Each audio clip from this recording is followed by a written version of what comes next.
तो कह रहा अभी एक खत्म हुआ है, अभी सबको खत्म करूंगा मैं आके। तेरे लड़के को खून करवा दूंगी, जान से मरवा दूंगी। मुझे धमकी भी मिला, मेरे चारों लड़कों की धमकी मिली है जान से मारने के लिए। उसने बार बार मेरे लड़के को टॉर्चर करती थी, बार बार टॉर्चर करती थी। उसको परिवार वालों को बुरा लगता था कि तुम्हारा लड़का मेरी लड़की जो है बात करती है तुम्हारे लड़के। मैंने कहा मेरा लड़का नहीं बात करता, तुम्हारी लड़की हुआ कैसी बात करती है। भाई साहब यहाँ पे मर्डर हुआ है। यहाँ पे लड़का दुकान पे बैठता था, मोबाइल रिपेयरिंग का काम है उसका। यहाँ पे बैठ के वो काम कर रहा था, पीछे से लड़का आया प्लानिंग करके, उसके एकदम से सर पे बैस बल्ला मारा और उसकी नस फट गई। अंदर ही अंदर ब्लड निकला नहीं बाहर, मुंह से निकला और ऑन द स्पॉट उसकी हॉस्पिटल में जाकर डेथ हो गई।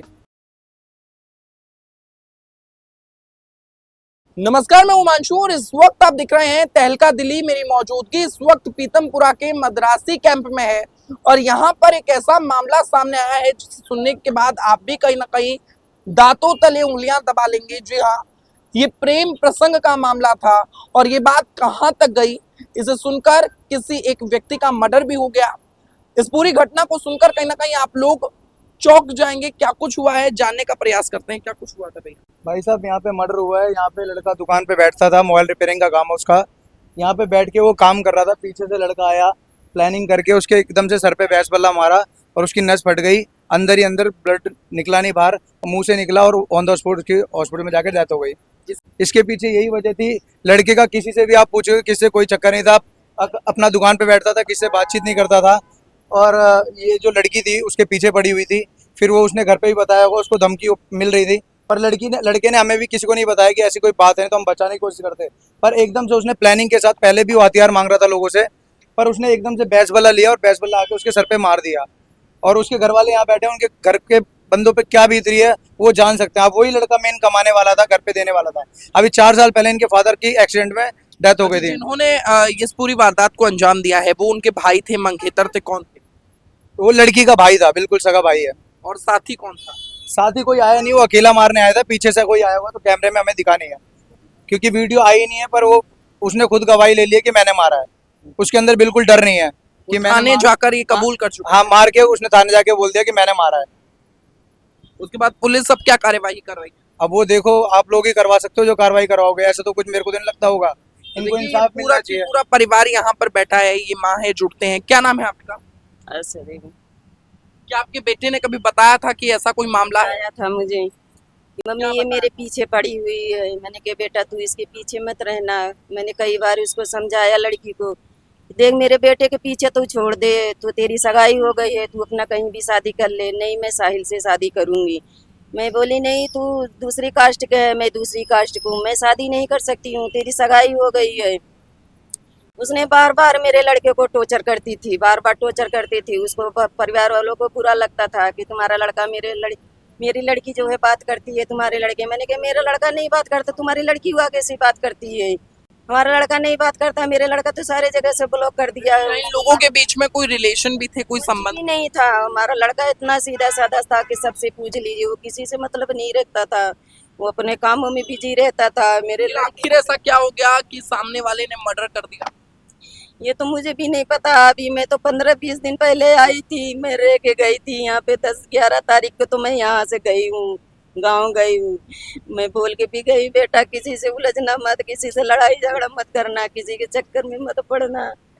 लेकिन उस 4 दिन पहले मेरे पास फोन गया था, उसकी दादी ने फोन करी थी, तेरा लड़का बार बार मेरे लड़की को फोन कर रहा। मैंने कहा मेरा लड़का नहीं कर रहा, तुम्हारी लड़की कर रही है। मेरे लड़का ने बताया, मैं तेरे लड़के को खून करवा दूंगी, जान से मरवा दूंगी। मुझे धमकी भी मिला, मेरे चारों लड़कों की धमकी मिली है जान से मारने के लिए। इस बारे में ऐसे कुछ नहीं था। लड़का बहुत अच्छा था, वो कहीं न जाता था ना आता था, ना किसी से बातें करता था। बच्चे बहुत अच्छे थे, चारों बहुत अच्छे लगते थे। आप भाई हैं उनके? हाँ जी, छोटा भाई हूँ मैं उसका। क्या नाम है आपका? सर मेरा नाम विकास है। पूरी घटना क्या आपको पता चली? सर पूरी घटना सर मेरे सामने हुई है। सर मैं गली के अंदर से आ रहा था, ये ना 4 बच्चों के हाथों से इसने बेस बल्ला मंगाया रास्ते से। तो मेरे को लगा ये खेलने जा रहा होगा, बच्चों के साथ जा रहा है। ये आया तो ये सर, ये दरवाजा मतलब भाई मेरा दिखता नहीं था यहाँ पे, तो आया, इसने ना मेरे भाई के सर पे वार किया। वार करने के बाद इसने, मेरा भाई गिर गया ना, तो फिर 4 बार उड़ के जब मैं भग के आया ना सर, ये भगते भगते जाके कह रहा, मेरे को कह रहा अभी एक खत्म हुआ है, अभी सबको खत्म करूंगा मैं आके। धमकी देकर गया? धमकी देके गया। उसके साथ सचिन भागा था, सचिन था, इन्होंने दारू पी थी साथ में। सचिन कौन? सचिन उसका तन्नू का हस्बैंड था, जिसकी उसके साथ शादी फिक्स हुई थी। मंगेतर। हाँ मंगेतर, और वो तन्नू, कहीं ना कहीं ये जो पूरा मर्डर है ये मंगेतर और भाई ने मिलकर किया। हाँ जी, और ये सर उसकी बहन ने मिलके किया है, तन्नू ने। और ये क्या कहते हैं, परसों की बात है, तन्नू ने उसको फोन किया होगा धमकी देके, साहिल का फोन नहीं है, मैं रोने की वीडियो धमकी देती थी कि तुम मुझसे मिल ले आ, मैसेज भी है उसके सर, मिल ले आ मुझसे, और क्या काफी धमकी देती थी। तो वो अपने भाई के, मतलब मेरे भाई को, क्या इन लोगों के बीच में कभी संबंध भी थे, कुछ नहीं प्यार? सर कोई संबंध नहीं थे, पर लेकिन इसने 3 लड़कों के साथ संबंध बनाए थे, 3 लड़कों के साथ। कहती है मैं उनसे प्यार, कभी जब इससे पकड़े जाए तो कह रही है मैं उससे प्यार नहीं करती, मैं, वो मेरा भाई है। तो मतलब था उसका सबके साथ संबंध था उसका। और फिर ये अपने भाई के साथ पकड़ी गई वहां पे रात में, इसके भाई ने इसको मारा। तो ये अपना बयान बोलती है कि मेरे को ना साहिल छेड़ रहा था, भाई का नाम मेरा दूसरा साहिल है, सब साहिल के नाम से जानते हैं उसको। और सर फिर उसके बाद ये 2 दिन पहले से मेरे को कल पता लगी सर कि ना एक बंदे पे चाकू मांगने गया था ये परसों, तो उस बंदे ने मना कर दिया चाकू के लिए। फिर कल ये बात हुई, कल जैसे कि सर परसों मेरे भाई का वो हुआ हादसा जो हुआ, वो मार के गए। तो एक दिन पहले एक छोटा सा बच्चा है, उसने सब बताया कि ये सब प्लानिंग थी 3-4 लोगों की मिलके, उसकी बहन की और 2-4 और है अंदर गली के बड़े बड़े, उन सब की प्लानिंग है मिलके। सचिन, तन्नू और उसका भाई प्रिंस, ये मेन सस्पेक्ट है। देखिए ये वो दुकान थी जिस पर मोबाइल रिपेयरिंग का वो काम किया करते थे, फोटोकॉपी किया करते थे, तमाम चीजें वो करते थे, और इसी दुकान पर वो बैठे थे, और इसी दुकान के अंदर ही पूरा हमला हुआ। ये सर ये मेरा भाई है, जिसके ऊपर हुआ है हमला।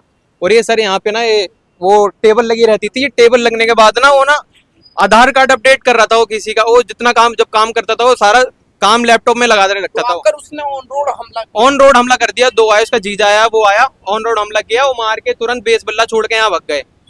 अब मैं उनको पकड़ता है, मैंने अपने भाई को देखा, मैंने भाई को लेके मैं हॉस्पिटल गया, 3-4 हॉस्पिटल चेंज करे, उसके बाद उसको वेंटिलेटर पे चलाया, उसके बाद उसके भाई रहा नहीं उसके बाद। तो देखिए कहीं ना कहीं पूरा की पूरा परिवार इस वक्त बोलने की स्थिति में नहीं है। माँ है, बहन है, भाभी हैं, तमाम लोग यहाँ पर हैं, और इस दुकान पर वो काम किया करते थे, और इसी दुकान के अंदर एक व्यक्ति घुसता है, हमला करता है बेस बल्ले से, और उसके बाद उस व्यक्ति की मौत हो जाती है। आप सोचिए इस वक्त उनका पोस्टमार्टम हो रहा है, आप सोचिए क्या वो कमाते थे, वही घर चला। हाँ सर वही घर चलाते थे मैंने। तो देखिए मैंने पूरा मामला आप लोगों को सुनवाया है, किस तरीके से एक हंसता खेलता परिवार कहीं ना कहीं इस पूरी घटना के चलते बर्बाद हो जाता है। एक व्यक्ति जो परिवार में कमाता था उसके ऊपर बेसबल्ले से हमला होना, उसके बाद उसके मुंह से और नाक से ब्लड निकला, और उसके बाद उन्हें अस्पताल ले जाया गया। बताया जा रहा है 5 अस्पतालों में उन्हें रेफर किया गया, और उसके बाद साहिल ने दम तोड़ दिया। अब इस पूरी घटना को लेकर आप लोगों की क्या राय है, अपनी राय जरूर बताएं। प्रशासन को सख्त कार्यवाही करनी चाहिए और परिवार को न्याय दिलाना चाहिए। बहुत बहुत धन्यवाद।